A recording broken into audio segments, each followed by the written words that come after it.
5 August আজ থেকে 2 বছর আগে এই দিনে জনতার বাঁধ ভাঙা জোয়ারে তছনছ হয়ে যায় স্বৈরাচার শেখ হাসিনার মসনদ।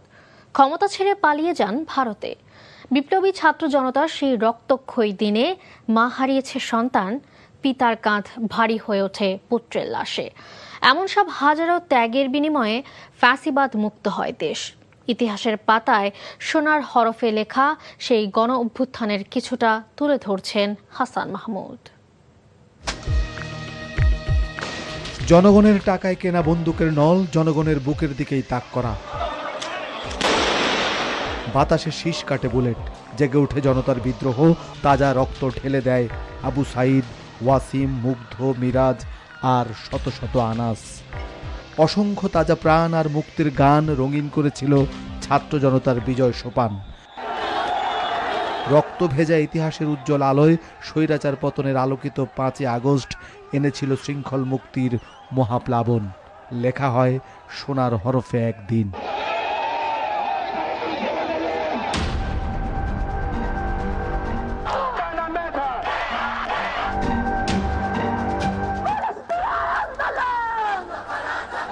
দু 5 জুন হাইকোর্ট 2018 সালে সরকারি চাকুরিতে কোটা বাতিলের সরকারি সিদ্ধান্তকে অবৈধ ঘোষণা করলে 6 জুন রাজপথে নামে শিক্ষার্থীরা।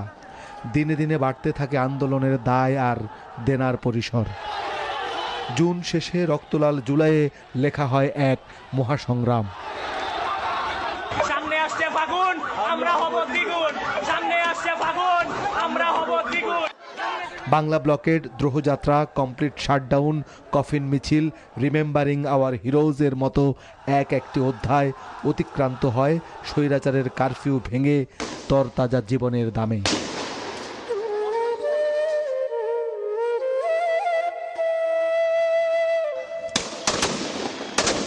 স্বৈরাচার সরকারের নির্দেশে করা পুলিশের নির্দয় গুলি উড়িয়ে দিয়েছে শিশুর মাথার খুলি, ঝাঁঝরা করেছে কিশোরের বুক, বৃদ্ধের চিবুক। শহীদি রক্তের আলপনায় ভিজেছিল বাংলার রাজপথ।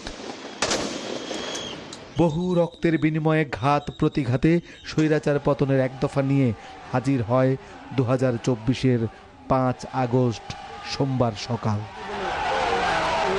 একদিকে গণ আন্দোলনের মার্চ টু ঢাকা কর্মসূচি, অন্যদিকে অনির্দিষ্টকালের কারফিউ। বেলা 11টার পর এক দফা দাবিতে অলি গলি রাজপথে নামে মানুষের ঢল। আশুলিয়ায় শিক্ষার্থী হত্যার পর পুড়িয়ে ফেলা হয় লাশ। দেশে একটা ক্রান্তিকাল চলছে।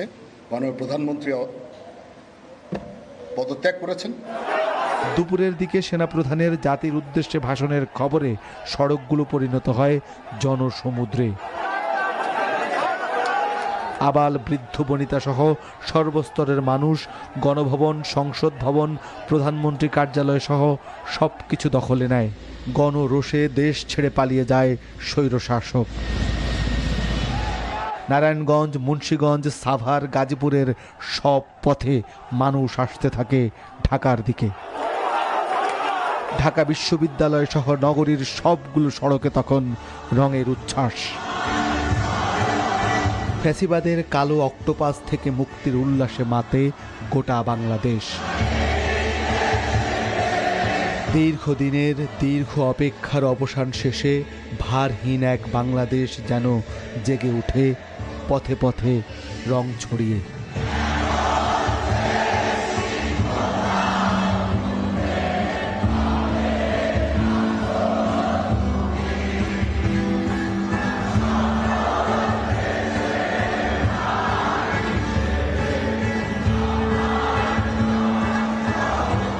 Hasan Mahmud, NTV news, Dhaka.